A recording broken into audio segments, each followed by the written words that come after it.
जय श्री राधे।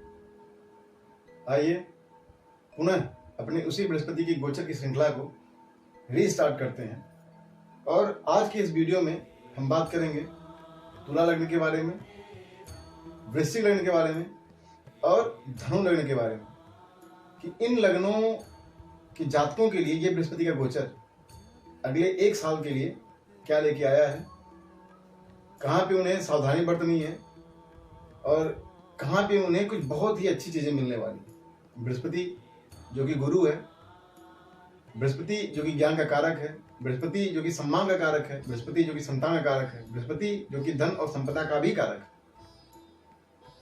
तो इसलिए बृहस्पति का गोचर बहुत ही महत्वपूर्ण हो जाता है। और बृहस्पति, शनि, राहु और केतु का गोचर हमेशा सदैव इसलिए महत्वपूर्ण हो जाता है क्योंकि वो जिस राशि में गोचर कर रहे होते हैं या जिस घर में वो अवस्थित होते हैं वो एक लॉन्ग पीरियड तक रहते हैं। शनि 2.5 साल, राहु केतु 1.5 ईयर मतलब 18 महीने और आपका बृहस्पति 1 साल।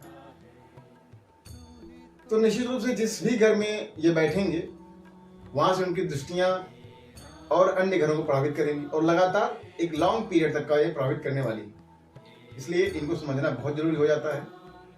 तो आइए बात करते हैं तुला लग्न के बारे में। तुला लग्न के जातकों के लिए बृहस्पति, क्योंकि तुला लग्न का जो लग्नेश होता है वो शुक्र होता है और बृहस्पति से उनकी अति शत्रुता है। और अगर आप देखेंगे तो यहाँ पे एक 9 नंबर और एक 12 नंबर, ये 9 नंबर धनु और 12 नंबर मीन, इन दो राशियों के स्वामी बृहस्पति हो रहे हैं। और जो 9वां नंबर मतलब आ रहा है वो तीसरे घर में आ रहा है और 12वां नंबर की जो राशि मीन आ रही है वो आपकी आ रही है 6ठे नंबर में। तो कहने का मतलब एक तो तुला के लिए वो कारक नहीं है शत्रु लग्नेश के, द्वितीय वो तृतीय भाव के और षष्ठम भाव के स्वामी बन जा रहे हैं। तो इसलिए एक अकारक स्थिति और बन जा रही है। इसलिए बृहस्पति का गोचर बहुत ही सावधानी से उनको देखने लायक है। हाँ, एक चीज जरूर है कि अभी तक बृहस्पति आपके षष्ठम भाव में बैठे हुए थे। षष्ठम भाव किसका था? रोग का था, रिपु का था, ऋण का था। तो यहाँ पे कुछ दिक्कतें हुई हैं। पिछले साल आप बहुत परेशान रहे होंगे, पिछले अप्रैल से इस अप्रैल तक आप परेशान रहे होंगे, लेकिन इस 22 अप्रैल से आपको निजात मिलने वाली है। और जिन भी तुला लग्न वालों की शादी में दिक्कत हो रही थी, हालांकि शनि की दृष्टि पड़नी शुरू हुई, निज दृष्टि है सप्तम भाव पे, लेकिन बृहस्पति सप्तम में गोचर करेगा। देखिए यहाँ पे मैं आपको एक सूत्र बता दे रहा हूँ। कभी भी विवाह के लिए सबसे बेस्ट पीरियड, बेस्ट समय कौन सा होता है? जब बृहस्पति की दृष्टि कहीं से भी सप्तम में पड़ जाए। अब सप्तम से दृष्टि कहां से पड़ेगी? या तो तृतीय में आ जाए, या वो लग्न में बैठ जाए, या वो 11वें में रहे। तो 11वें नंबर में रहेगा, लग्न में रहेगा या तृतीय भाव में रहेगा, तो बृहस्पति की दृष्टियां पड़ेंगी सप्तम पे, या बृहस्पति का गोचर लग्न मतलब सप्तम में आ जाए। तो ये बहुत ही अनुकूल परिस्थिति होती है विवाह की। हालांकि विवाह को देखने के लिए सप्तम भाव के मालिक को भी, सप्तमेश को भी देखना अत्यंत आवश्यक हो जाता है कि उसकी क्या स्थिति बन रही है और दशाएं थोड़ा उन्हें भी देखने की जरूरत पड़ जाती है। तो एक तरह से तुला लग्न के जातकों के लिए ये विवाह के लिए एक बेहतरीन समय पीरियड रहेगा अप्रैल के बाद। जिन जातकों का विवाह में लेट है, जो अभी तक विवाह के लिए प्रयत्न कर रहे थे और शादियां उनकी नहीं हो पा रही हैं, उन जातकों के लिए ये बेहतरीन पीरियड है विवाह के लिए। आइए बात करते हैं दृष्टियों की। क्योंकि बृहस्पति के साथ यहाँ पे सप्तम भाव में राहु विराजित है। अक्टूबर के बाद इसका चेंज होगा, राहु ये जाएगा षष्ठम में। तो यहाँ पे कहने के लिए चंडाल योग बना हुआ है और राहु सप्तम में थोड़ा अकारक स्थिति, हालांकि मेष राशि में है तो मेष में उनका परिणाम अच्छा ही आता है। मित्र राशि को मानते हैं तो वो अच्छा परिणाम देते हैं। तो बृहस्पति की दृष्टि में बात करते हैं। बृहस्पति की जो पंचम दृष्टि है 11वें भाव में, लाभ भाव में, इच्छा पूर्ति के भाव में, बहुत ही बेहतरीन है। आपकी जो इच्छाएं हैं बहुत लंबे समय से वो पूरी नहीं हो पा रही थी, वो पूरी होने का समय है। सप्तम दृष्टि आपकी लग्न पे है और जो 9वीं दृष्टि है वो आपके छोटे भाई बहन, छोटी इच्छाओं, छोटी यात्राओं, कम्युनिकेशन के भाव पे, तृतीय भाव पे पड़ रही है। तो कहने का मतलब क्या है? प्रथम दृष्टिया क्या आपको दिख रहा है? प्रथम दृष्टिया ये दिख रहा है कि आपकी इच्छा पूर्ति होगी। इच्छा पूर्ति कुछ भी, जो भी आप बहुत लंबे पीरियड से किसी भी इच्छा की पूर्ति आप चाह रहे हो, मकान के लिए, किसी जॉब के लिए, कोई भी आपकी लंबी अवधि की इच्छाएं जो नहीं पूरी हो पा रही थी वो पूरी होने का समय, क्योंकि बृहस्पति की दृष्टि जो है 11वें भाव पड़ रही है, लग्न में पड़ रही है। बहुत ही बेहतरीन स्थिति है। बृहस्पति का लग्न को देखना एक बहुत ही अच्छी स्थिति बन जाती है। और 9वीं दृष्टि उसकी तृतीय भाव पे, छोटे भाई बहनों के लिए बहुत ही बेहतरीन स्थिति। आपके जो छोटे भाई बहन होंगे, जो भी होंगे, वो बेहतरीन पीरियड में ग्रोथ उनके दिखेगा। और जो भी व्यक्ति मीडिया के क्षेत्र में होंगे, हालांकि तुला लग्न मीडिया के लिए बहुत ही कारक होता है, क्योंकि ये शुक्र की राशि होती है, शुक्र ऑलरेडी मीडिया है। तो जो मीडिया के क्षेत्र में होंगे उनके लिए ये साल बहुत बेहतरीन होने वाला है। क्यों? क्योंकि बृहस्पति की दृष्टि नवम दृष्टि अमृत है, गंगाजल है। और वो दृष्टि कहाँ पड़ी? तृतीय भाव पड़ी। तृतीय भाव क्या है? कम्युनिकेशन का है, मीडिया का है, छोटी यात्राओं का है। तो इसलिए जो जातक तुला लग्न के मीडिया के क्षेत्र में जुड़े हुए हैं, कम्युनिकेशन के क्षेत्र में जुड़े हुए हैं, मार्केटिंग के क्षेत्र में जुड़े हुए हैं, बैंकिंग के सेक्टर में जुड़े हुए हैं, उनके लिए बेहतरीन अवधि होने वाला है। अप्रैल 23 से लेकर अप्रैल 24 तक का भी बहुत ही बेहतरीन होने वाला है। शनि जरूर थोड़ा दिक्कत देने वाला है वैवाहिक संबंधों में, पत्नी के स्वास्थ्य को दिक्कत देने वाला, क्योंकि शनि की नीच दृष्टि पड़ रही सप्तम पे। तो ये थोड़ा समझने की जरूरत है। तो शनि का उपाय मैं बार बार बताया हूँ, आप वो उपाय करें, शनि का दीपक जलाएं। बृहस्पति का उपाय आपको थोड़ा करना पड़ेगा, क्योंकि सप्तम भाव का मालिक सप्तम में जा रहा है। तो एक तरह से ये जिनका विवाह हुआ है, जिनकी पत्नी है, उनके लिए थोड़ी अकारक स्थिति बनेगी। क्यों? क्योंकि बृहस्पति भी क्या, सप्तम भाव का मालिक, सप्तम रोग का मालिक, और जाके बैठेगा सप्तम में पत्नी का, तो पत्नी के स्वास्थ्य को दिक्कत, एक तो शनि की नीच दृष्टि। तो कुल मिला जुला के तुला लग्न वालों के लिए पत्नी या पति, क्योंकि सप्तम भाव पति का भी है, पत्नी का भी है, तो सप्तम भाव मतलब पति को भी दिक्कत हो सकती है और पत्नी को भी, स्वास्थ्य रिलेटेड। तो शनि के लिए दीपक जलाएं, और बृहस्पति के लिए वही गाय को रोटी, मंदिर में दान, मंदिर की सफाई, वृद्ध बुजुर्गों की सेवा, गुरु से आशीर्वाद, बस यही सब करना है आपको। और अत्यंत दिक्कत होने पे पीले चावल का दान, पीले चावल बनाइए और दान करिए मजदूर को, किसी भी गरीब को। मजदूर को दान करेंगे बहुत फायदा होगा, क्योंकि बृहस्पति उससे आपका एक्टिव हो जाएगा, बृहस्पति एक्टिव हो जाएगा, बहुत बेहतरीन समय हो जाएगा। आइए बात करते हैं वृश्चिक लग्न के बारे में। पुनः बात करते हैं वृश्चिक लग्न वालों के लिए। देखिए, वृश्चिक लग्न वालों के लिए बृहस्पति का गोचर बहुत कुछ देने के लिए आया है। क्यों? क्योंकि बृहस्पति जो है वृश्चिक लग्न के लिए तो द्वितीय भाव का स्वामी हो जाता है, और दूसरा पंचमी हो जाता है। द्वितीय भाव किसका है? वाणी का है, कुटुंब का है, आपके धन का है। और पंचम भाव आपकी संतान का है, आपके ज्ञान का है, सूक्ष्म ज्ञान का है, आपके पुनर्जन्म के अर्जित कर्मों का है, आपके प्रेम का है। और इसका गोचर षष्टम में हो रहा है।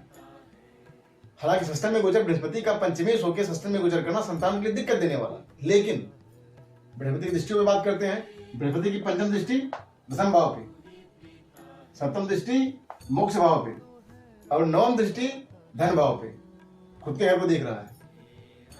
कहने का मतलब क्या है?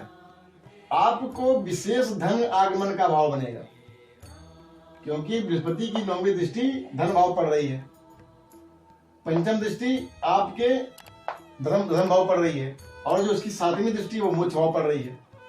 अब आप एक चीज समझिएगा कि बृहस्पति अगर कोई सबसे बेहतरीन प्लेसमेंट देखी जाए कुंडली में, वो अलग है, केंद्र में उच्च का हो गया, स्वगृह हो गया, मूल त्रिकोण का हो गया, वो सब तो ठीक है, चलता है, अपने आप में बेस्ट पोजीशन है। लेकिन अगर उसके इतर कुंडली में बृहस्पति की सबसे बेस्ट प्लेसमेंट देखी जाए तो षष्टम भाव है। क्यों? क्योंकि यहाँ पे षष्टम भाव में बृहस्पति बैठ के एक दशम भाव को देखता है, मोक्ष भाव को देखता है, और फिर वाणी के भाव को देखता है, धन के भाव को देखता है, आपके कुटुंब के भाव को देखता है। तो ये बहुत ही बेहतरीन प्लेसमेंट बृहस्पति का है। बृहस्पति का षष्टम में बैठना शत्रुओं का विनाश भी करता है। तो ये बहुत बेहतरीन प्लेसमेंट है। बस यहाँ पे थोड़ी सी दिक्कत क्या है कि संतान का कारक होकर षष्टम में बैठना थोड़ी सी संतान को दिक्कत देने वाला है। उपाय बताऊंगा, उपाय वो करना पड़ेगा। और यहाँ पे देखिए, पहले से ही यहाँ पे राहु विराजित है। अब राहु षष्टम में फलदीप का, मतलब बहुत सारे ऐसे हैं कि बहुत कारक स्थिति बोलते हैं राहु का षष्टम में बैठना, क्योंकि राहु यहाँ पे शत्रुहंता, शत्रुओं का विनाश करने वाला, शत्रु भी बहुत होंगे लेकिन वो शत्रुओं का विनाश करने वाला बनाता है। और उसका एक रीजन और है, जब केतु आपके 12वें भाव में बैठ जाता है तो केतु क्या है? 12वां भाव, पहले 12वां भाव समझिए। 12वां भाव क्या है? 12वां भाव आपके भोग का है, 12वां भाव के सही सुख का है, 12वां भाव आपके व्यय का है। वो व्यय चाहे आप शारीरिक रूप से करते हो, चाहे वो व्यय आप पैसा खर्च करते हो, किसी भी तरह का व्यय आपका वो 12वां भाव। और जब उसी चीज से आप डिटैच होते हैं, अलग होते हैं, तो वो मोक्ष की स्थिति बनती है। और केतु क्या करता है? केतु डिटैच करता है, आपको अलगाव करता है किसी चीज से। तो आप सोचिए मोक्ष की स्थिति कब बनती है? जब आप ये जो काम है, ये जो आपका भोग है, जब आप इससे अलग होते हैं तभी तो मोक्ष की स्थिति बनती है। तो वही केतु है। केतु जिस भाव में बैठता है उससे आपको डिटैच करता है, अलगाव करता है, दूर ले जाता है, और वही स्थिति आपकी मोक्ष की बनती है। तो ये बहुत ही, आप मान लीजिए कि हर वो वृश्चिक लग्न का जातक जो आध्यात्मिक रहा होगा पिछले कुछ समय से, और आध्यात्मिक होने के लिए ग्रहों ने उसको विवश भी किया होगा, और इस अप्रैल के बाद वो बहुत ही अच्छे तरीके से वो आध्यात्मिक होंगे। क्यों? क्योंकि बृहस्पति की दृष्टि पड़ेगी और केतु पूर्णतः वहां पे पहले से ही विराजित है। तो ये बहुत ही बेहतरीन प्लेसमेंट बृहस्पति का सिस्टम में बैठना है। आप उसका सदुपयोग करेंगे, बहुत फायदे में रहेंगे। ऐसे हर वो व्यक्ति जो वृश्चिक लग्न के हैं, जो अभी एक अच्छी खासी जॉब की तलाश में है, कंपिटिटिव एग्जाम की तैयारी कर रहे हैं, उनके लिए टाइम बहुत ही बेहतरीन है। क्यों? सिस्टम भाव आपकी कंपटीशन का भी है, और वहां पे बृहस्पति बैठ के आपके कंपटीशन को कम करेगा। और उसकी दृष्टि कहां जाएगी? आपके एडमिनिस्ट्रेशन के भाव पे जाएगी, आपके ग्रोथ के भाव पे जाएगी, तो आपको ग्रोथ देगा। आपके मोक्ष के भाव पे जाएगी, आपका व्यय सही जगह पे करवाएगा। और आपके धन के भाव पे जाएगी, आपके धन में वृद्धि करेगा, आपके कुटुंब में सौहार्दता लाएगा, आपके घर कुछ मांगलिक कार्य होंगे। सतर्क केवल कहां कहां रहना है?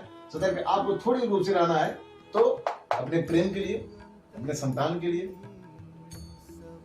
और कभी कभी जो आप पूर्व जन्मों के द्वारा अर्जित कुछ आपके पुण्य होते हैं, तो पूर्व जन्मों के द्वारा कुछ आपने गलत कर्म भी किए होते हैं, तो उन कर्मों के द्वारा थोड़ा आपको कष्ट भी मिल सकता है, क्योंकि बृहस्पति सिस्टम में गोचर कर रहा है। तो इसीलिए थोड़ा सा आप तो आध्यात्मिक हो ही जाएंगे, क्योंकि ग्रहों की स्थिति बता रही है आपको आध्यात्मिक होना ही होना है, निश्चित रूप से होना है। तो आपको आध्यात्मिक हो जाना है, मंदिर में आपको दर्शन करने जाना है, गाय को रोटी खिलानी है, वृद्ध बुजुर्गों की सेवा करनी है, और जिन्हें भी आप गुरु मानते हो उनको प्रणाम करके उनका आशीर्वाद देना, बस इतने से काम करना है। तो यह आपको कार्य करते रहना है। शनि की दृष्टियां, जो कि साथ में शनि को भी हम समझ रहे हैं, शनि की निजी दृष्टि पड़े षष्टम पे, तो ये तो ठीक ही है। शनि के षष्टम में शत्रुहंता बन जाएगा, शत्रु को परेशान कर रहे होंगे, तो वो निजी दृष्टि है, बहुत कुपित होकर देखेगा, परेशान करेगा उनको। थोड़ी सी यहाँ पे वही सावधानी बरतनी है संतान को लेकर, बाकी ओवरऑल इनको प्रॉब्लम नहीं होगी। अब बात करते हैं मीन लग्न के लिए। मीन लग्न का लग्नेश ही बृहस्पति हो जाता है। मीन लग्न बृहस्पति का ही लग्न है, बृहस्पति की राशि है। और मीन जो होती है, मीन राशि जो होती है, वो बृहस्पति का मूल त्रिकोण राशि है। तो कहने का मतलब क्या है कि निश्चित रूप से ये प्लेसमेंट मीन लग्न वालों के लिए एक बेहतरीन समय लेके आएगा, बिना कुछ कहे भी बता देगा। क्योंकि मीन लग्न का लगने से बृहस्पति हो गया। एक बार आइए इस चार्ट पे हम समझते हैं।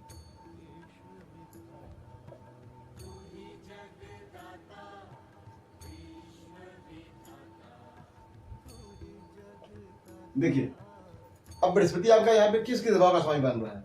एक तो आपके लग्न का लग्नेश, दूसरा आपके कंफर्ट जोन का चतुर्थ भाव का, माँ के भाव का, आपके लग्जरी का, आपके वाहन का, आपके भूमि का। और इसका गोचर कहाँ हो रहा है? त्रिकोण में हो रहा है। बृहस्पति यहाँ पे गोचर कर रहा था, वो यहाँ बैठा हुआ है। शनि इसी दिसंबर में यहाँ पे आके बैठा हुआ है, और इसी के साथ आपका केतु जो है वो यहाँ पे आ जाएगा। तो मूलतः इन्हीं ग्रहों को में समझना है।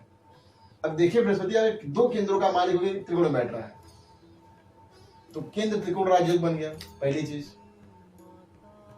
दूसरी चीज, बृहस्पति की दृष्टि कहां जाएगी? बृहस्पति की जो पंचम दृष्टि होगी वो आपके भाग्य भाव पे जाएगी, सप्तम दृष्टि आपके लाभ भाव पे जाएगी, और नवम दृष्टि कहां जाएगी?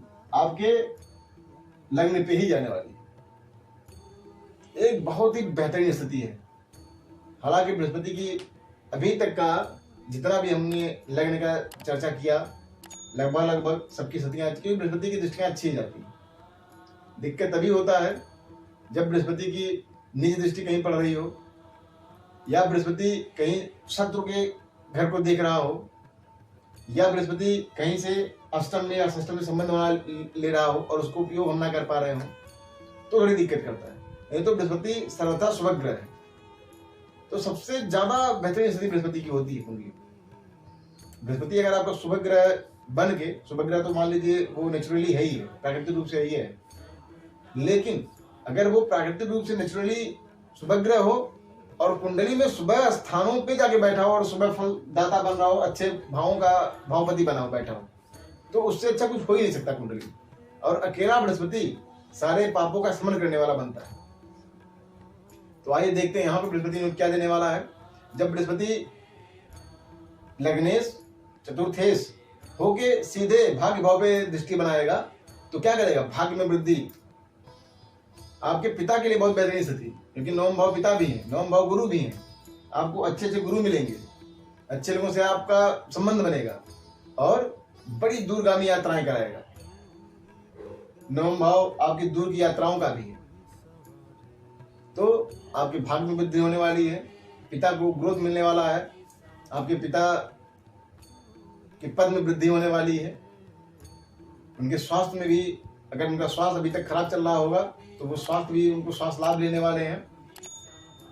सप्तम दृष्टि इच्छा भाव में, पूर्ण भाव में मिल रहा है, लाभ भाव में पड़ेगा, तो आपकी इच्छाओं में भी पूर्णता आएगी। जो आपने इच्छाएं कर रखी हैं, जो सत्कर्म की इच्छाएं हैं, वो पूरी होंगी। लग्न में दृष्टि पड़ रही है, बहुत ही बेहतरीन स्थिति, क्योंकि नवम दृष्टि पड़ रही है। नवम बार बार कहता हूं, पंचम नवम अमृत है, गंगा जल की दृष्टि है। तो आप पाएंगे कि हर तरह से आप परिपूर्ण हो रहे हैं, प्रसन्न हो रहे हैं। तो कुल मिला जुला के ये धनु लग्न के लिए एक बहुत ही बेहतरीन पीरियड है, बहुत ही बेहतरीन समय है। उसका सिंपल सा रीजन ये है कि लग्नेश होके उसकी दृष्टियां पड़ रही है। लग्नेश होके भाग्य भाव को देखना, लग्नेश होके लाभ भाव को देखना, लग्नेश होके लग्न को देखना अपने आप में बेहतरीन स्थिति है। और उसमें एक अच्छी बात थी कि वो 2 केंद्रों का स्वामी होकर त्रिकोण में बैठा हुआ है, पंचम भाव में बैठा हुआ है। और यहाँ पे एक चीज और मैं भूल रहा था, बता दूं, कोई भी धनु लग्न का जातक संतान उत्पत्ति के लिए, संतान उत्पत्ति करने की जो एक बेहतरीन पीरियड होता है, वो गुरु के गोचर से देखा जाता है। गुरु का गोचर जब पंचम भाव में दृष्टि बनाए या पंचम पे आ जाए तो एक बेहतरीन पीरियड माना जाता है। तो धनु लग्न वालों के लिए एक बेहतरीन समय है संतान उत्पत्ति करने का। तो कुल मिला जुला के आज हम इस वीडियो में तुला, वृश्चिक और धनु लग्न के जातकों के बारे में बात किए हैं। बहुत ही कुछ छोटे उपाय करने हैं बृहस्पति के, जो मैं आपको हमेशा बताता हूँ, उपाय वही सेम रहते हैं, करने चाहिए, निश्चित ही करने चाहिए। बृहस्पति आपका अच्छा है तो और अच्छा परिणाम देगा। थोड़ा कुछ अगर कमी रह जाती है बृहस्पति की तो वो भी अच्छे परिणाम में परिणित हो जाती है। राहु कहीं पे कारक बन रहा है, कहीं पे अकारक बन रहा है। राहु के लिए भी मैंने उपाय बता रखा है, कुत्ते को बिस्किट या रोटी खिलाना है शनिवार, प्रतिदिन खिला पाए तो बहुत अच्छा। शनिवार, शनि के लिए दीपदान का भी मैंने उपाय आपको बताया जा चुका है पहले ही, कई वीडियोज में मैंने उस पर चर्चा कर रखी है। शनि को और अच्छे समझना हो तो मेरे पूर्ववर्ती वीडियोज में है। अभी तो ये सब शुरुआत है, हम जल्दी ही धीरे धीरे सभी ग्रहों को कवर करेंगे, उनके कारकत्व पे आएंगे। अभी तो हमने भाव की चर्चा नहीं की। कुछ ऐसे वीडियो जो आते रहते हैं कि बनाने पड़ते हैं, अभी ये गोचर है, लगा कि हमें बताना चाहिए। जो भी मेरे कुछ सुधी श्रोता हैं, कुछ सुधी दर्शक हैं, उनके लिए बताना आवश्यक लग रहा था तो बताते जा रहे हैं। बाकी धीरे धीरे हम ज्योतिष पे आते रहेंगे, ग्रहों के बारे में बताएंगे, ग्रहों के कारकत्व के बारे में बताएंगे, हर घर की स्थिति के बारे में बताएंगे, जिससे आप ज्योतिष को, खुद को और अपने कुंडली के अनुसार अपने कर्म को समझ पाएंगे। समय सबका निश्चित है और उसी समय निश्चित को, उसी जीवन अवधि को एक बेहतरीन जीवन में बदलना ज्योतिष का एक कार्य है। ज्योतिष और कुछ नहीं है, ज्योतिष आपको भाग्यवादी नहीं बनाता है, वो कर्मवादी बनाता है। लेकिन कर्म वही अच्छा कर पाएगा जो खुद को समझ पाएगा, नहीं तो आप उलझे रहेंगे, समझ नहीं पाएंगे कि हमारा जन्म किस लिए हुआ है, क्या हम कर रहे हैं। तो बस इन्हीं शब्दों के साथ, आपकी शुभेच्छा के साथ हम आपसे विदा लेना चाहेंगे। खूब प्रसन्न रहिए, खूब मस्त रहिए। और आने वाले दिनों में हम अपने अगले वीडियो में मकर, कुंभ और मीन लग्न के जातक के लिए जो बृहस्पति का गोचर उनके लिए क्या लेके आया है उस पर बात करेंगे। जय श्री राम।